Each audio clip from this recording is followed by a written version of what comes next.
On my 45rd birthday, my wife and kids made me sit at the head of the table for a special surprise. My daughter handed me a box. Inside was a cheap plastic trophy that said, "World's #1 disappointment." They thought it was funny. I smiled and said thank you, blew out the candles, thanked them all, and cleaned up alone while they watched TV.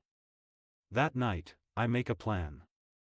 Week later, my wife showed up at my old job in a bathrobe, crying and shouting. He left us with nothing. Look, I've never been the type to air dirty laundry online. Hell, Ruth would probably roll her eyes if she knew I was typing this out at 2:38 a.m. on my phone while sitting in my garage. My garage that I built with my own two hands, by the way, though the family calls it Dad's junk room.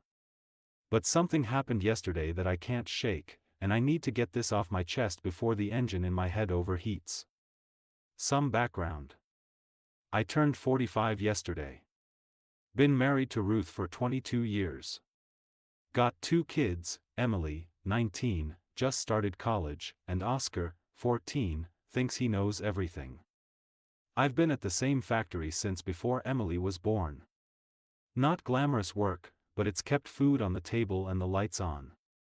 50-hour weeks minimum. Haven't missed a mortgage payment in 15 years. The factory's been talking layoffs lately. Everyone's walking around like they're stepping on eggshells. 3 guys from my line got pink slips last month. Management keeps saying restructuring, like it's supposed to make us feel better. My blood pressure's been through the roof. Ruth keeps saying we should downsize, but she's eyeing a new kitchen remodel at the same time. Make that make sense. So, yesterday was my birthday. Usually it's nothing special, maybe a store-bought cake, a card from the kids if they remember. This year, though, Ruth texts me at work, "Make sure you're home by 6, special dinner for your birthday." I'll admit, something in my chest lightened up a bit. Thought maybe they finally noticed. The last couple years have been rough. Ruth and I barely talk anymore unless it's about bills. Emily only calls when she needs money for textbooks or whatever else 19-year-olds need these days. Oscar's either gaming or avoiding eye contact. Got home at 5:58 p.m., always punctual, one of my few remaining points of pride. Showered away the factory grime. Put on the one decent button-up I own, dark blue one. Ruth got me 3 Christmases ago. Came downstairs with this stupid little spark of hope. The dining room table was actually set. Not paper plates, but the good dishes that normally only come out when Ruth's sister visits. There were candles lit, a homemade cake. For a second, just a second, I felt like maybe I mattered. Ruth pointed to the head of the table with this exaggerated sweep of her arm. Emily was filming with her phone, first red flag, but I ignored it. Oscar had this weird smirk. They all sang happy birthday, but something was off. The way they kept exchanging these little glances. Here's the thing about expectations. They're just prepackaged disappointments waiting to be unwrapped. After the singing, Emily hands me this wrapped box, about the size of a coffee mug. It's wrapped in this glossy blue paper with actual ribbon. I remember thinking, damn, they really went all out. I open it slowly. Ruth always complained I tear through presents like a savage, and inside is this plastic trophy. Gold-colored plastic about 6 inches tall. The kind you'd get at a dollar store. I turn it around and read the engraving. World's #1 disappointment. For a second, I didn't process it. Then they all started laughing.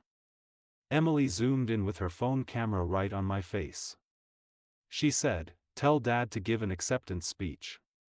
Ruth was practically crying with laughter, saying, "We saw it and just knew it had your name on it." Oscar high-fived his sister. 22 years of 60-hour weeks. 22 years of missed fishing trips so I could pick up extra shifts. 22 years of driving cars with 200,000 plus miles so they could have new phones and computers and whatever else. And this was my reward. A trophy calling me a disappointment. While my daughter filmed my reaction for whatever social media platform teenagers use these, my face did that thing it learned to do years ago.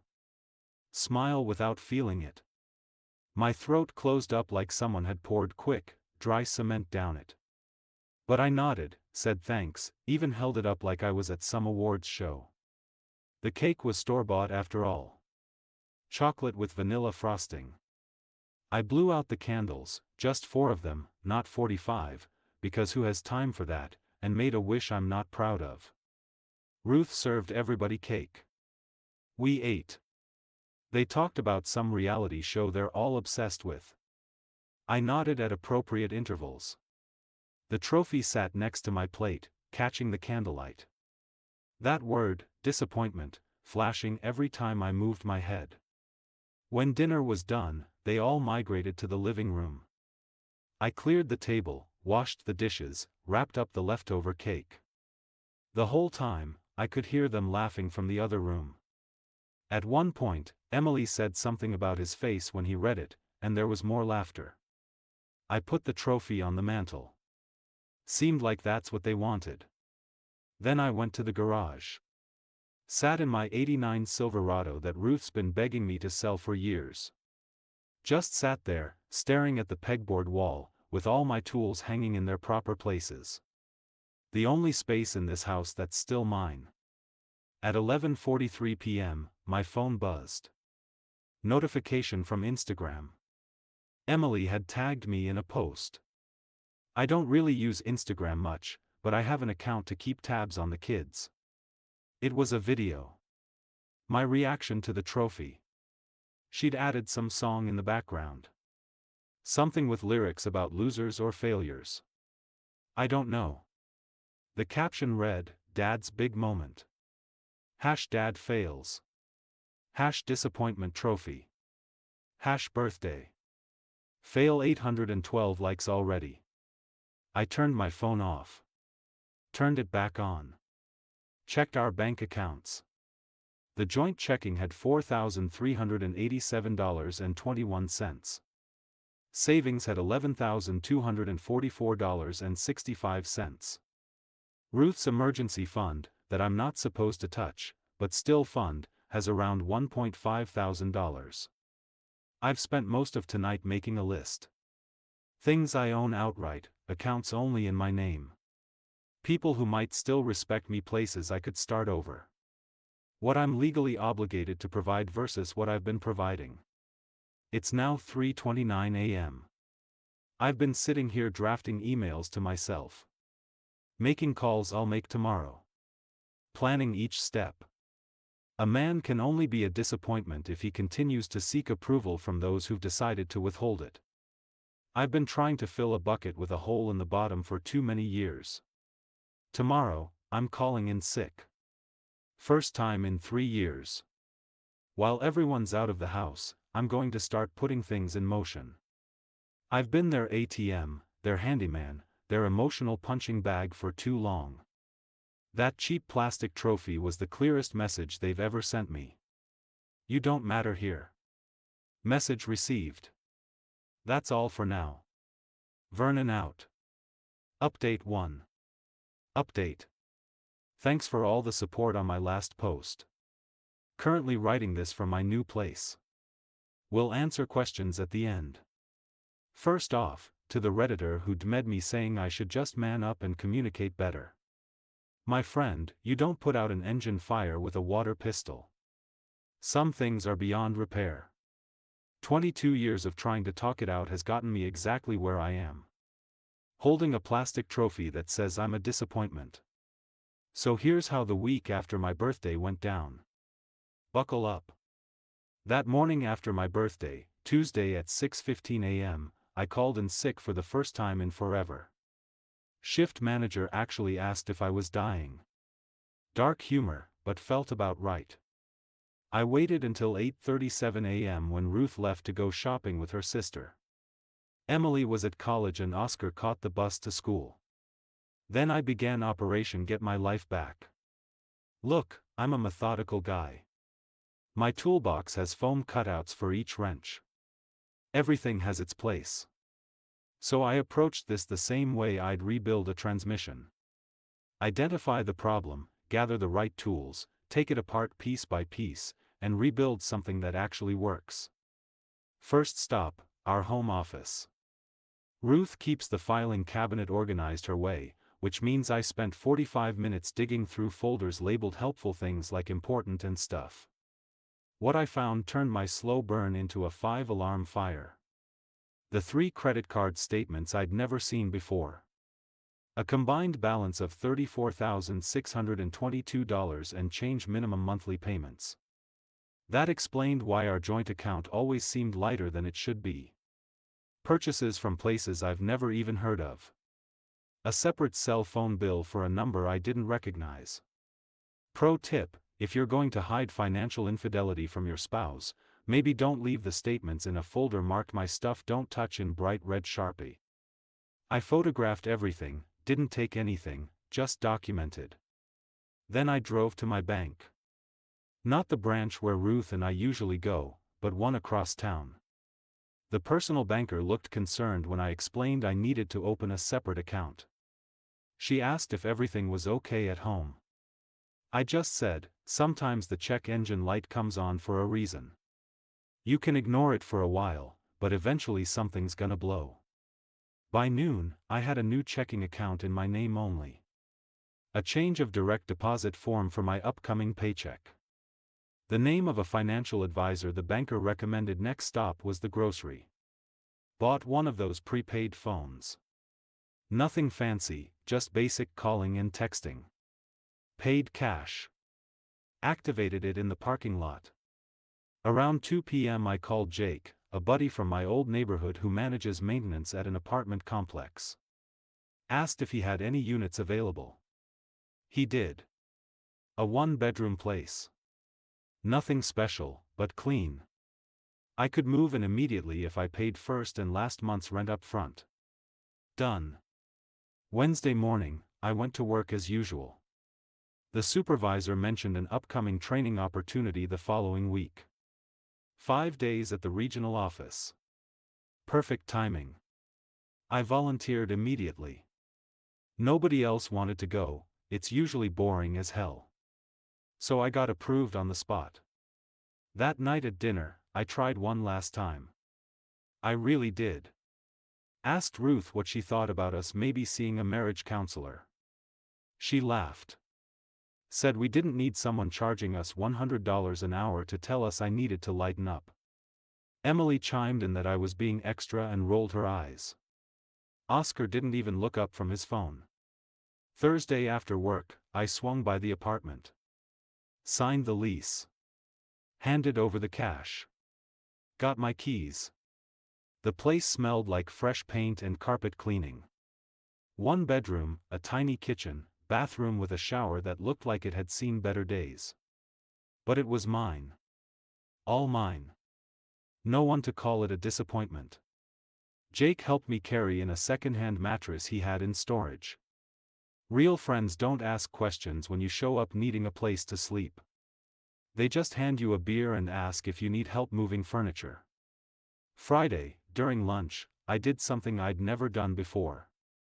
I logged into my 401k account and requested a loan against it. Not the whole thing. Just enough to give me a cushion while I sorted things out. The website said it would take 3 to 5 business days to process. That night, Ruth mentioned wanting to remodel the master bathroom. Said she'd been looking at fixtures online. Would probably cost around $12,000. Asked if I could pull some overtime. I nodded. Said I'd see what I could do. All the while knowing I wouldn't be there to install those fixtures. The irony of her planning new additions while I was planning my exit didn't escape me. Saturday morning, Ruth and the kids went to her mother's place about an hour away. They do this once a month. Stay overnight. Come back Sunday evening. With the house empty, I put my plan into high gear. I went through our bedroom gathering only what was truly mine. The watch my father left me when he died. My high school football ring. The rare vinyl records I'd collected over the years. The photo album of my parents and childhood clothes that could fit in 2 duffel bags. My tools from the garage. The one thing I absolutely wasn't leaving behind. In the office, I made copies of tax returns for the last 7 years, mortgage statements, insurance policies, birth certificates, and marriage license bank statements showing my contributions. A spreadsheet I created documenting every major purchase I'd made for the family. I left all the original. This wasn't about stealing documents, just protecting myself. By mid-afternoon, my small apartment had transformed from empty to sparse but functional. The mattress on the floor. A folding table with a chair. My tools organized along one wall. Not exactly Better Homes and Gardens material, but it didn't have to be permanent.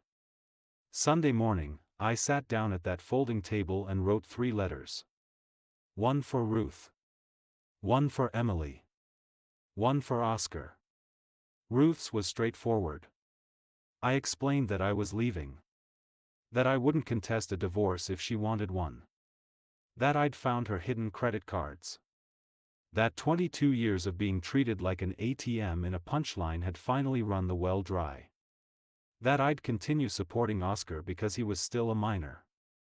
But I wouldn't be financing anyone's lifestyle anymore. Emily's was shorter. I told her that adults face consequences for how they treat people. That filming someone's humiliation for social media likes isn't a joke. It's cruelty. That I'd always love her, but I wouldn't be available as an emergency fund anymore. That when she was ready to have a relationship based on mutual respect, my door would be open. Oscar's was the hardest to write. He's 14, still figuring out who he is. I told him I wasn't abandoning. That I'd continue being his dad.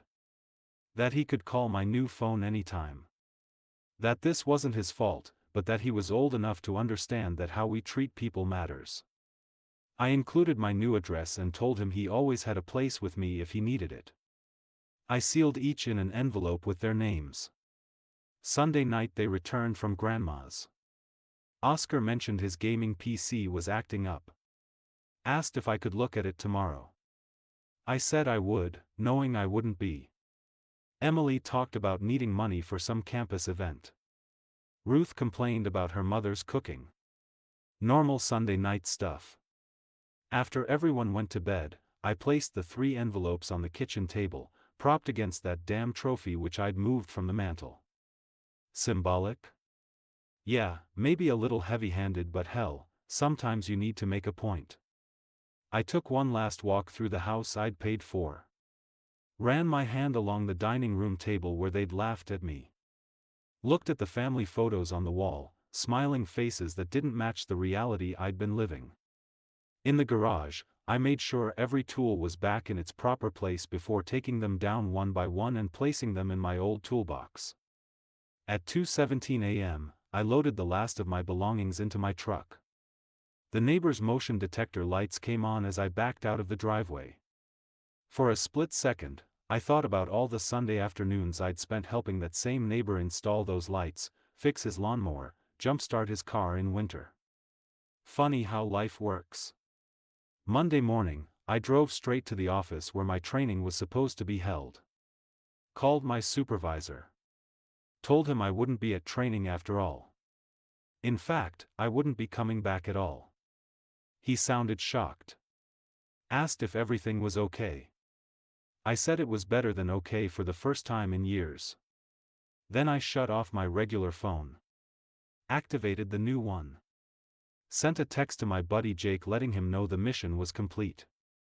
Posted a quick update to a private social media account I'd created that none of my family knew about. By 9:30 a.m., I was sitting in the parking lot of my new workplace. A competitor that had been trying to hire me for months. The HR lady seemed surprised to see me in person instead of our scheduled phone call. I explained that circumstances had changed. She smiled.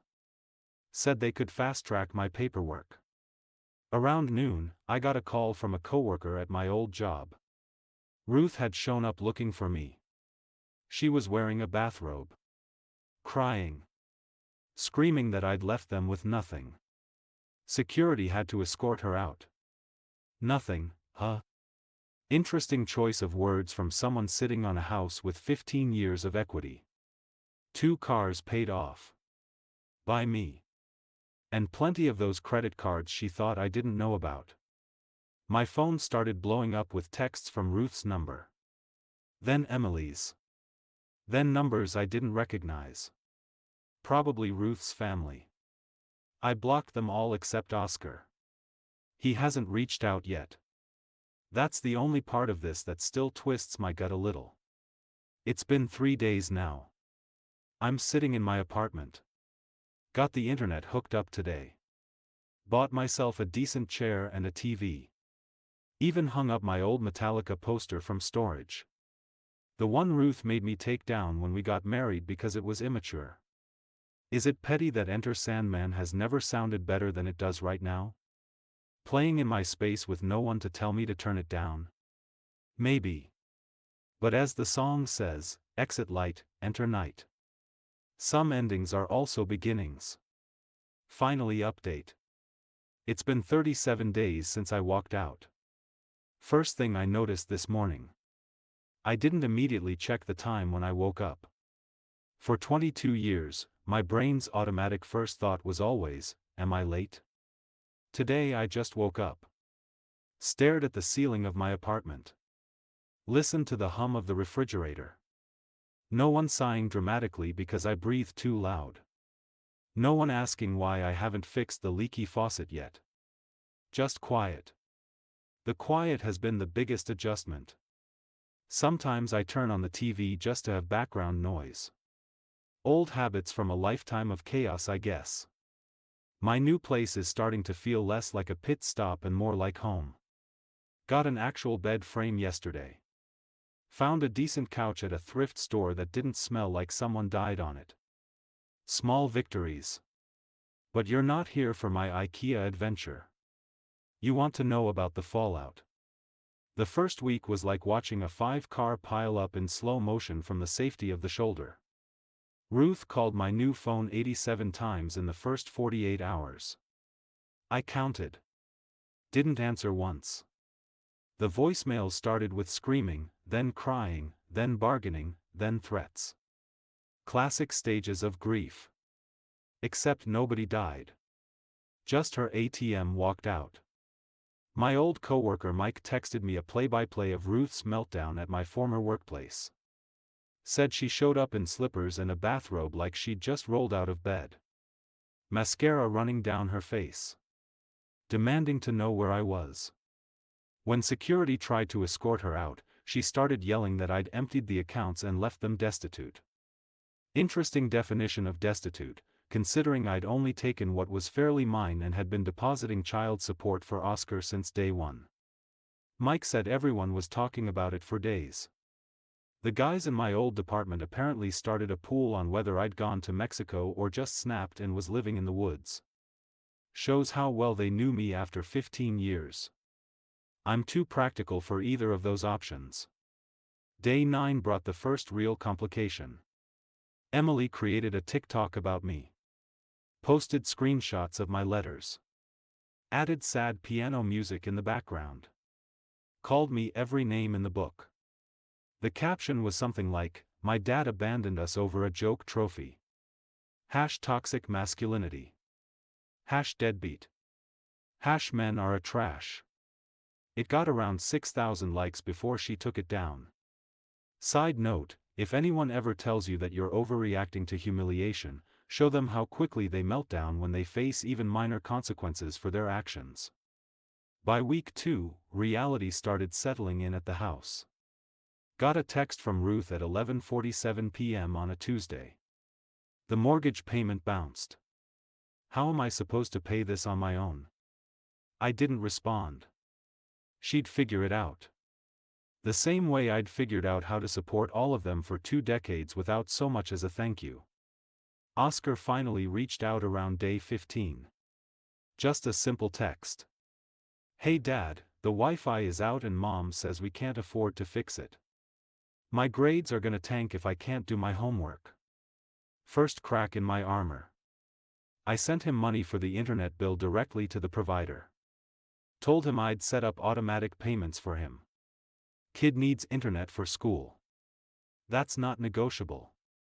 He sent back a thumbs up emoji. Then 5 minutes later, Mom's been crying a lot. I sat in my truck staring at those 4 words for a long time. The engine of rage that had been powering me started to sputter a bit. Not because I felt bad for Ruth. She'd made her bed. But because Oscar was caught in the blast radius. I replied, "I'm sorry you're dealing with that. Not your burden to carry." He sent, "Yeah, just yeah." But that single word carried the weight of a kid who suddenly found himself the man of the house. I remember being that kid when my own dad left. The difference is, I wasn't leaving Oscar. I was just refusing to be his mother's doormat anymore. Week 3 brought the first certified letter. Divorce papers. Ruth was filing on grounds of abandonment. I called the attorney I'd consulted earlier and faxed everything over. He didn't seem concerned. Said my documentation of financial contributions and the fact that I was still supporting Oscar would work in my favor. That same week I ran into our neighbor Tom at the hardware store. Awkward doesn't begin to describe it. He shuffled his feet like he'd stepped in gum. Then finally asked if the rumors were true. Had I really cleaned out the accounts and left Ruth and the kids homeless? I gave him the Reader's Digest version. His face went from suspicious to understanding in about 30 seconds. Then he dropped the bomb. Emily had dropped out of college and moved back home. Ruth was trying to sell a bunch of her designer purses and shoes online. The lawn hadn't been mowed in weeks.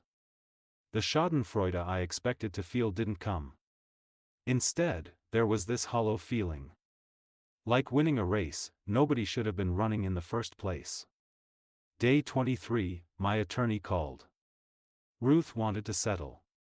Her attorney had advised her that fighting would be costly and her claims of financial abandonment wouldn't hold much water given the evidence I had.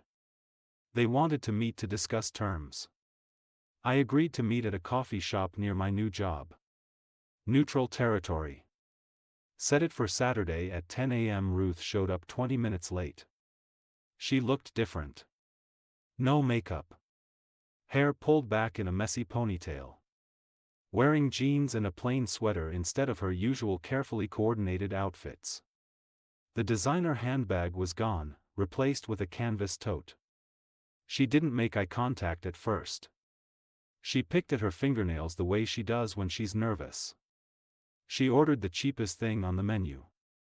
She didn't mention the trophy once. The conversation was surprisingly civil. Clinical almost. She outlined what she wanted from the divorce. I countered with what I thought was fair. We haggled, like we were at a flea market over the life we'd built together. Then she said something that caught me off guard. Emily's trophy video had been her idea, not our daughter's. The coffee turned to acid in my stomach. 22 years together and she'd orchestrated my public humiliation as a birthday gift. Planned it. Filmed it. Posted it.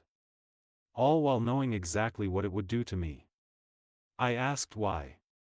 She looked at her coffee cup for a long time before answering. Said she'd been angry for years.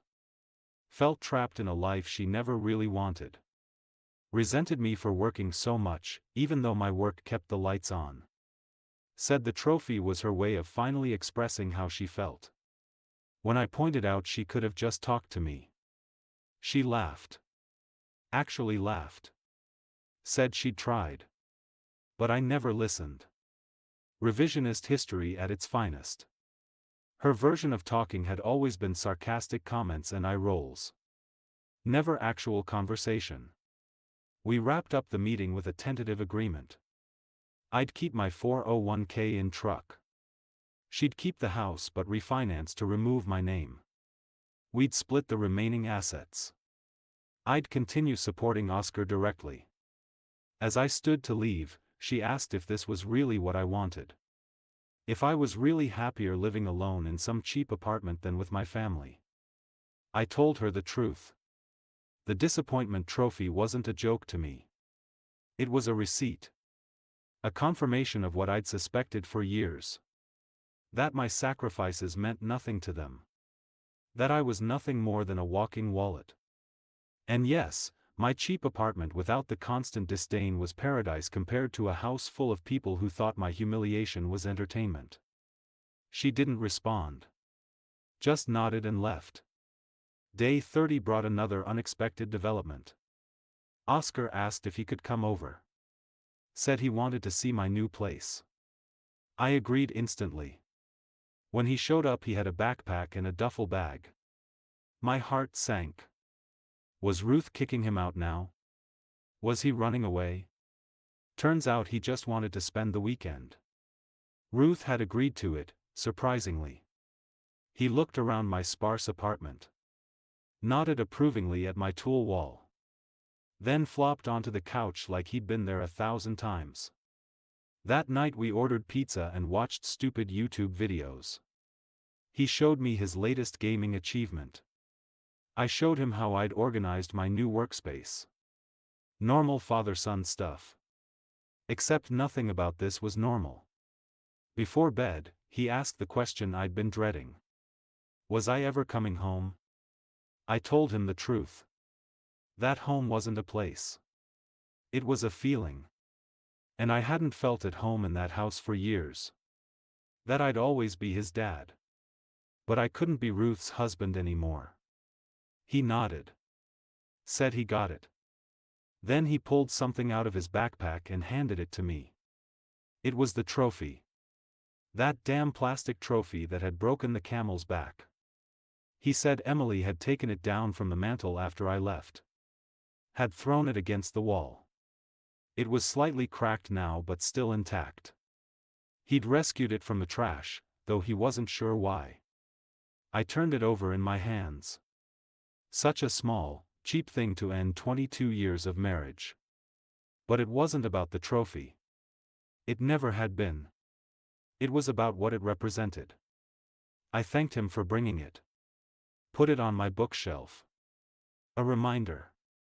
The next morning, Ruth called while Oscar was still asleep.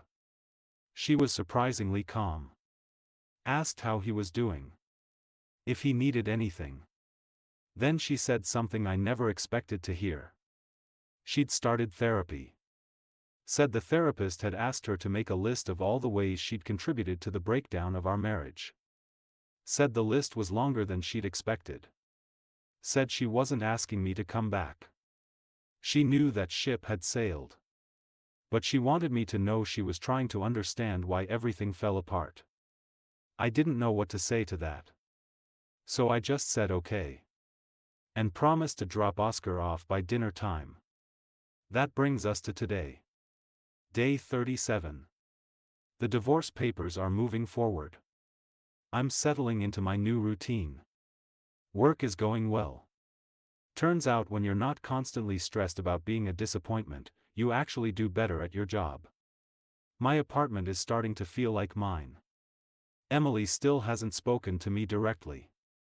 Ruth texts occasionally about Oscar or divorce logistics. Nothing more. Oscar comes over every other weekend now. We're working on rebuilding a car together. A '67 Mustang that's more rust than car at this point. It gives us something to focus on besides the elephant in the room. Yesterday, he asked if we could try to fix the passenger side door handle. Said maybe his sister might want to go for a ride someday when the car is running.